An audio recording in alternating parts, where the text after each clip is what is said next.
Hello बच्चों, let's read our question. ठीक है। सो बच्चे, ये क्वेश्चन स्पेशली किसके बारे में है? कॉलोकेशंस के बारे में है। तो हमें समझना है कि कॉलोकेशंस होते क्या हैं, इन्हें समझे कैसे और इन्हें यूज कैसे करें। ठीक है। और बच्चे, ये क्वेश्चन हमारा कहाँ से लिया गया है? हमारे चैप्टर ग्लिम्पसेस ऑफ इंडिया के सेकेंड पार्ट कुर्क की थिंकिंग अबाउट लैंग्वेज एक्सरसाइज में से। तो चलिए समझते हैं कॉलोकेशन होता क्या है। बच्चे, बहुत ही सिंपल है कॉलोकेशंस को समझना। तो अगर हमें समझना है कि कॉलोकेशन होता क्या है, तो the action of placing particular word with another word और वर्ड्स, यानी कि हम कॉलोकेशन क्या करते हैं? कॉलोकेशंस में हम कुछ वर्ड्स को हमेशा ही साथ में रखते हैं या प्रेफर करते हैं कि वो हम साथ में ही बोले, उन्हें साथ में ही बोला जाता है। ठीक है। So the action of placing particular word with another word और वर्ड्स। ठीक है, आप पर्टिकुलर वर्ड को एक दूसरे वर्ड के साथ ही बोलते हैं। इसका एग्जाम्पल, बहुत ही सिंपल एग्जाम्पल क्या हो सकता है? जैसे कि हम बोलते हैं स्ट्रॉन्ग टी, यानी टी के लिए हम स्ट्रॉन्ग ही यूज करते हैं हमेशा। तो ये एक कॉलोकेशन हो गया। दूसरा एग्जाम्पल क्या हो गया? टू मेक द बेड, यानी बेड बनाने के लिए हम क्या बोलते हैं? टू मेक द बेड ही हम ये फ्रेज यूज करते हैं। तो ये भी एक कॉलोकेशन का एग्जाम्पल हो गया। देखिए हमें क्या समझाया गया है। Certain words go together.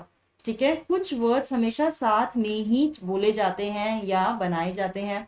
सो सच वर्ड फ्रेंड्स, यानी कि एक दूसरे के, हम इन्हें फ्रेंड्स भी बोल सकते हैं। फ्रेंड्स मतलब हमेशा एक दूसरे के साथ ही रहते हैं ये। ठीक है। Such word friends are called collocations. The collocation of the word is the company it keeps. ठीक है। अब देखिए, for example look at the paired sentences, phrases, paired sentences and the phrases below which is a common collocation. देखिए हमें ये ए और B में कुछ पेयर्ड सेंटेंसेस दिए हुए, हमें बताना है इसमें से कॉमन वर्ड हम कौन सा यूज करते हैं। देखिए आप देखेंगे, पढ़ेंगे, आपको पहले ही पता लग जाएगा कि यार ये कॉलोकेशन हम यूज करते हैं। देखिए पहला क्या है? हाउ ओल्ड आर यू और हाउ यंग आर यू। तो इसमें से कौन सा ऑड लग रहा है आपको? हाउ यंग आर यू हम नहीं यूज करते हैं बच्चे, जबकि हम क्या पूछते हैं? How old are you. तो ये एक कॉलोकेशन है। ठीक है, तो ये कॉमन हुआ और ये ऑड हुआ और इस पे हमने क्रॉस डाल दिया।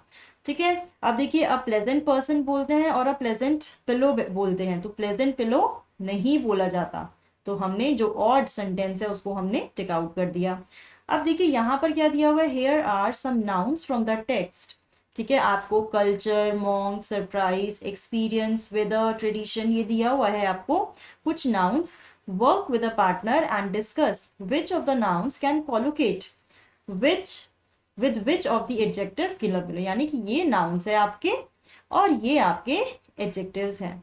तो इनके साथ हमें कॉलोकेशन बनाना है। कौन सा एक सुटेबल कॉलोकेशन बन सकता है? जैसे हमें इन्होंने करके दिया है पहला वर्ड कल्चर। कल्चर के लिए हम क्या एडजेक्टिव यूज करते हैं हमेशा? Unique culture, ancient culture. ठीक है, तो यानी कल्चर हमने नाउन यहां से लिया है और उसके लिए एक एडजेक्टिव हम यहां से चूज कर रहे हैं। ठीक है, तो बहुत सिंपल है इसको समझना और करना। चलिए करते हैं बच्चे। अब सेकंड पार्ट क्या है हमारा? मॉन्क्स। मॉन्क्स के लिए हम क्या यूज कर सकते हैं? देखिए यूनिक, टेरिबल तो नहीं बोल सकते मॉन्क्स को, अनफॉरगेटेबल नहीं बोल सकते हैं, सीरियस, एंशियंट, वाइड और सडन। तो हम यहाँ पर क्या बोल सकते हैं? सीरियस हो सकते हैं मॉन्क। ठीक है, सीरियस मॉन्क, ये हमारा कॉलोकेशन बन सकता है।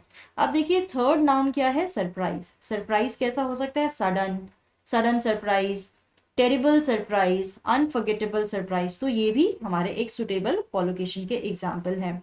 अब एक्सपीरियंस के साथ आप कौन सा एडजेक्टिव यूज कर सकते हैं? देखिए बहुत सारे यहाँ पर मिल सकते हैं आपको, दो से ज्यादा मिल सकते हैं। हम यहाँ पे यूनिक एक्सपीरियंस बोल सकते हैं, राइट। टेरिबल एक्सपीरियंस हम बोलते हैं और अनफॉरगेटेबल एक्सपीरियंस हम बोल सकते हैं। ठीक है, तो तीन कॉलोकेशन हम यहाँ पर बना पा रहे हैं एडजेक्टिव्स के साथ एक्सपीरियंस के लिए। ठीक है। अब वेदर कैसा हो सकता है? वेदर तो बेटा आप बोल सकते हैं टेरिबल। ठीक है, तो टेरिबल वेदर एक सुटेबल कॉलोकेशन है और बहुत ही कॉमनली यूज होता है। ट्रेडिशन कैसा हो सकता है बच्चे? ट्रेडिशन के लिए हम एंशियंट ट्रेडिशन बोल सकते हैं और यहाँ पे एंशियंट हमारा एडजेक्टिव है और ट्रेडिशन हमारा नाउन है। ठीक है, और क्या हो सकता है ट्रेडिशन, यूनिक ट्रेडिशन भी हो सकता है। तो ये थे हमारे कुछ सुटेबल कॉलोकेशन जो हमने समझे। सबसे पहले हमने क्या समझा कि कॉलोकेशन होता क्या है। वर्ड फ्रेंड्स होते हैं ये, जो एक दूसरे के साथ ही यूज होते हैं और बोले जाते हैं।